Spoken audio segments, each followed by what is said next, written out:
Tonight, rate criticism and investment. We bring you a rundown of budget plans across the Spencer Gulf. And police warn of a new telephone scam for regional South Australians. From our 7 Spencer Gulf studios, your nightly news with Ruby Kamain begins now. Good evening. Council budget plans have officially been revealed across the Spencer Gulf, creating some mixed reactions within communities. We start tonight in Port Augusta, where residents are speaking out against increased rates, some saying they'll struggle to continue living in the city. A plead to revise looming rate increases. The Port Augusta Council holding a submission forum for the community to raise their concerns over the proposed annual business plan and budget for this financial year. The increase to general rates may see some residents pay up to 20% more than they did last year. Rates are too high here, and they're too high for many reasons. I think Council heard that tonight. They've got a record number of people that have put in submissions. People are hurting out there. They're angry, but they're also afraid.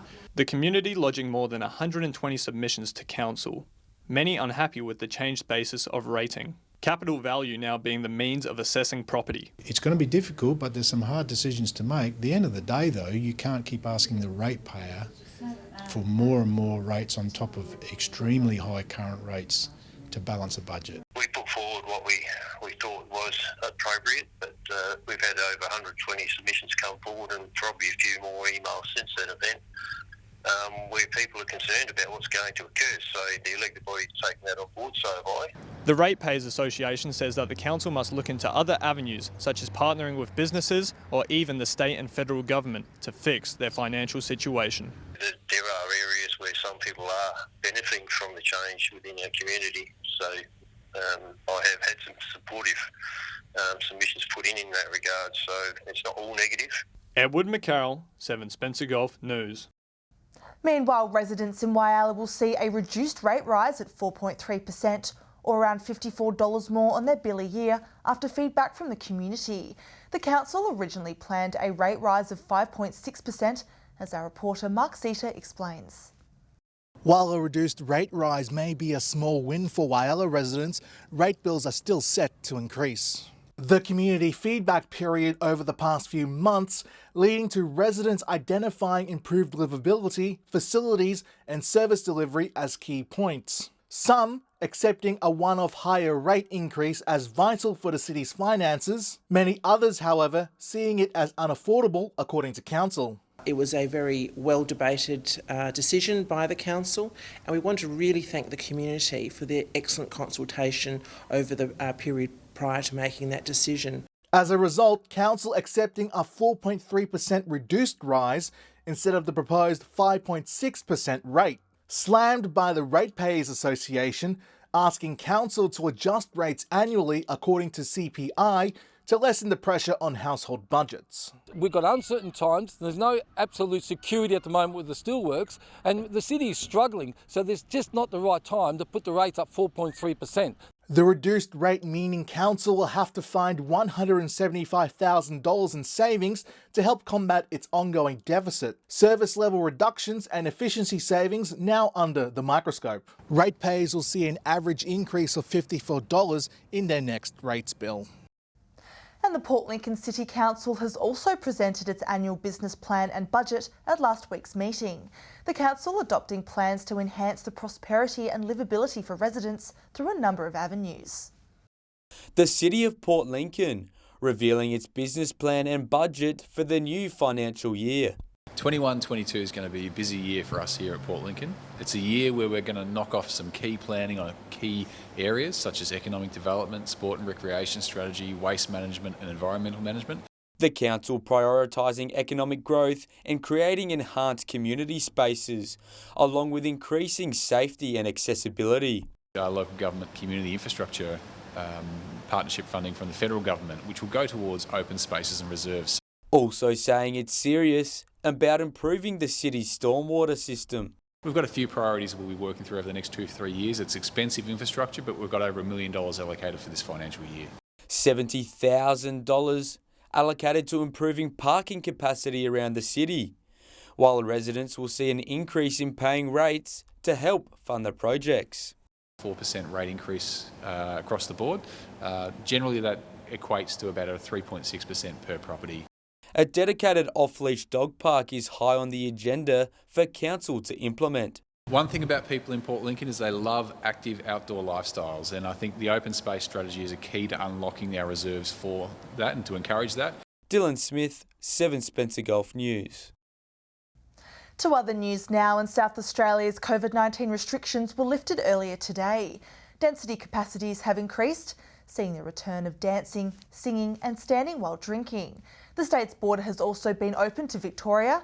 However, there have been no changes to our restrictions with Western Australia, Queensland, Northern Territory and New South Wales.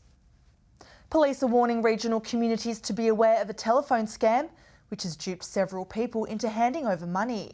It will be alleged the victim spoke to people claiming to be from a fraud investigation section of the Australian Federal Police, People Choice, Service South Australia or other legitimate businesses. Victims say some of the calls were very convincing. Anyone with information is being urged to contact Crime Stoppers. Still to come tonight, costs reduced for commercial fishers licences. And mid-year enrolments now open at Uni Hub Spencer Gulf.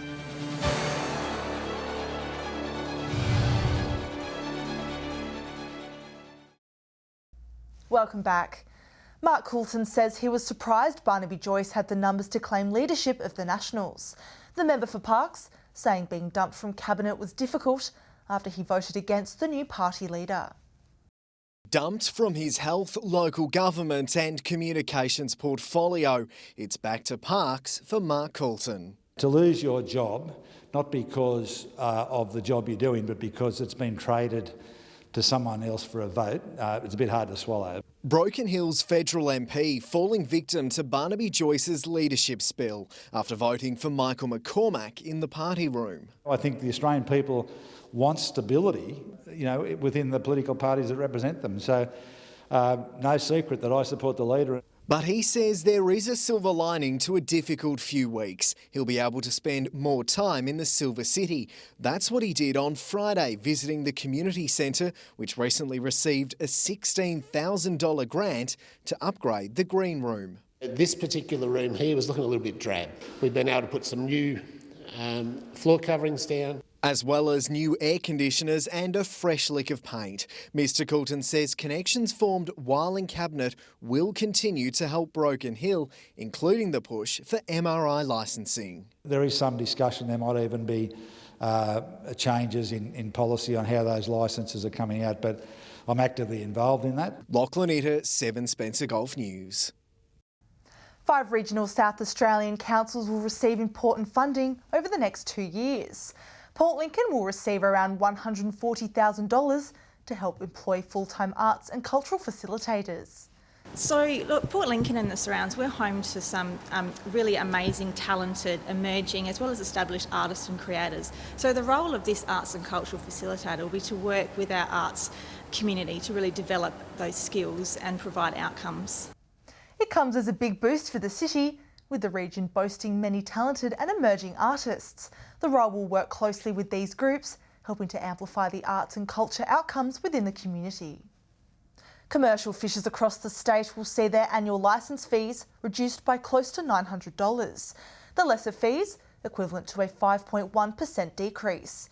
It comes as the state government moved fisheries public servants away from the Adelaide CBD.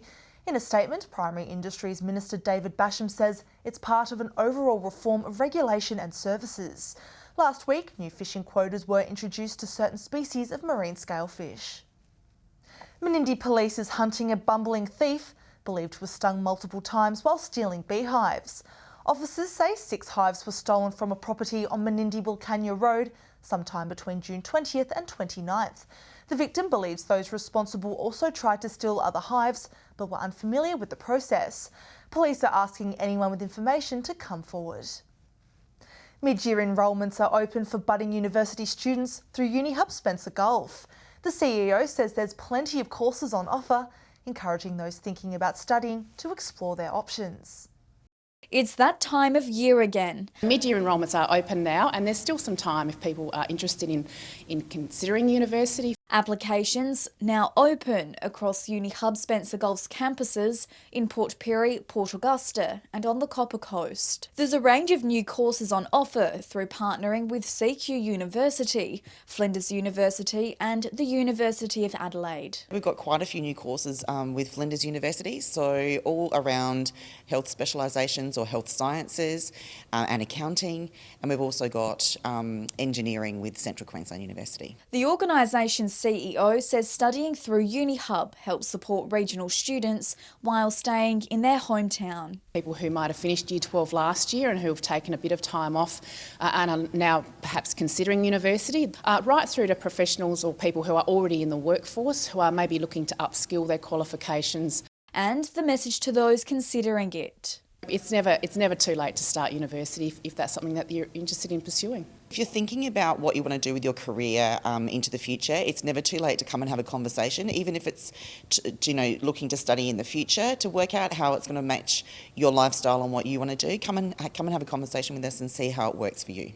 Katrina Musson, 7 Spencer Golf News. Stay with us after the break.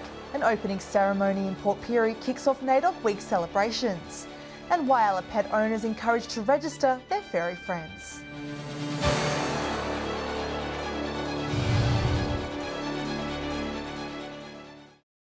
Hello again.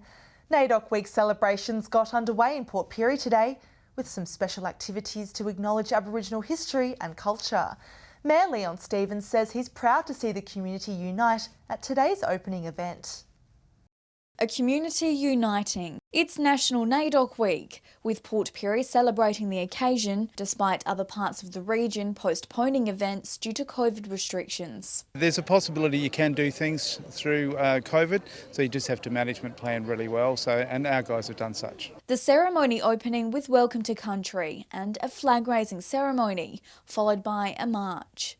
Port Pirie's mayor says he's proud to see the community come together. Isn't it beautiful to see the little kids coming there? For us to get some education around what our Aboriginal culture and all that sort of stuff is, every little kid has to have a story to tell that story to everybody they greet. This year's theme, Hill Country, hitting home for Peter, a proud Aboriginal and Afghan woman, encouraging communities to embrace First Nations cultural knowledge and understanding of country as part of Australia's national heritage. It's very important that we are able to celebrate our culture and our identity, and by coming together this week we're able to teach non-Aboriginal people about our culture as well. Celebrations will continue throughout the week, with the community encouraged to get involved. It used to be a day of sorrow and now it's a week of celebrations of our culture. Katrina Musson, 7 Spencer Golf News.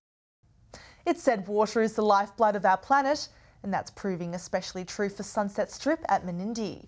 Its population almost doubling, with 75 permanent and 20 semi-permanent residents calling the village home. The Sunset Strip Progress Association crediting the filling of Lake Menindee and the subsequent grey nomad invasion for the boom. The group is working on further upgrades to amenities, including the Walk of Fame project. Pet owners in Whyalla are encouraged to put one paw forward when it comes to their registration renewals. Council asking owners to make sure their details are correct, with renewal notices being sent out. The registration period is between now and August 31. We use these renewals to find out where pets are located. If you've moved house, it's very important to let us know that the dog or cat is now residing at a different property. More information can be found on Council's website. There are renewed calls for an off-leash dog park in Port Lincoln. City Council has allocated $200,000 for other open space projects, with the expectation it will include a dedicated dog park. Council says there are up to 3 potential locations for the park and will need to determine the perfect location.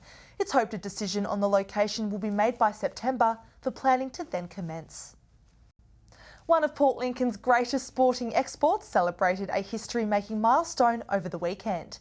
Shaun Burgoyne playing his 400th AFL match at the MCG on Saturday night against his former side, Port Adelaide. The Mallee Park Football Club is where it all began for Shaun Burgoyne, the AFL legend notching up his 400th game on the weekend. Not only an extremely proud moment for his friends and family, but for teachers at Port Lincoln High School where Shaun attended. We couldn't be prouder of Shaun.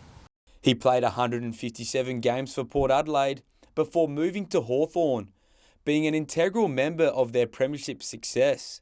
His teachers always believed he and his good mate, Graham Johncock, were destined for greatness. It would be fair to say that he and Graham Johncock, who were in a lot of the same classes at the same time, were a little bit more interested in their sports than their schoolwork.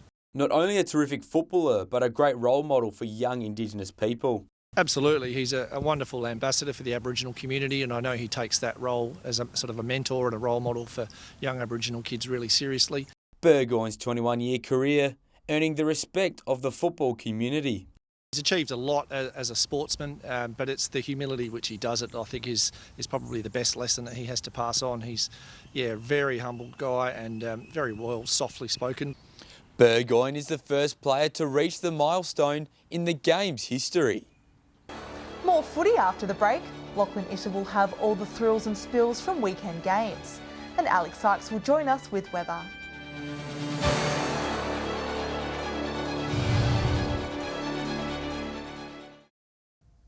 Welcome back. The Port Augusta Cup has seen a vibrant community return for the 2021 meet. With perfect weather conditions, the Fashions on the Field competition and live band entertained all. There's nothing like a day at the races. The Port Augusta Cup returning for its 140th instalment, amid concerns that it may have been cancelled due to coronavirus restrictions. I look forward to July every year because I love coming to Port Augusta, love the town, love the people, love the racing up here. You have a look at the crowd today. People here, everybody's happy. This is what we want to see. People are here today, even if they don't bet, they're here having a time. Entertainment galore, with 8 races to watch, live music from the hooligans and the return of Fashions on the Field. Peter Mahoney taking out the Best Dressed Lady Award. I feel quite happy now that I've actually won, and I do want to say thank you to Nikki Atkinson from Levy Savan because she actually made my skirt and helped me with my outfit. The Lexus Melbourne Cup Tour, allowing locals to take a photo with the 1950s Melbourne Cup, won by the South Australian horse, Comic Court. This year, Connemara Rose taking out the Port Augusta Cup, ridden by jockey Lizzie Annels. But Mayor Brett Bembo says the real winner of the Cup is the Port Augusta community. Just the boost to the economy, the community gathering opportunity, and just the environment. It just gives everybody a very enjoyable day. Edward McCarroll, 7 Spencer Golf News. After several tight weeks, the latest round of Broken Hill footy saw the premiership contenders and the Wannabes drift further apart. Locals braving chilly conditions and COVID restrictions to witness the ladder leaders dominate. Here's Lachlan Itter with the weekend's footy wrap. After COVID forced the cancellation of last year's season, not even the current outbreak could stop Broken Hill locals from supporting their team. Things did look a little different, with masks worn off and in some cases on the field. Teams only able to celebrate with a song outside. After strong performances over recent weeks, Central were hoping to keep on the tail of ladder leading South. Despite a few early misses, they were showing promising signs. The Roos soon finding their feet, but were wasteful in front of goal, missing their first 4 attempts. The Roos breaking away to have a comfortable lead at half-time. The Magpies clawing back some ground in the third quarter, but were unable to go the distance. On the other side of town, West had control in their game against North. The contest more like a kick-to-kick session, with the Bulldogs heavily exposed at the back.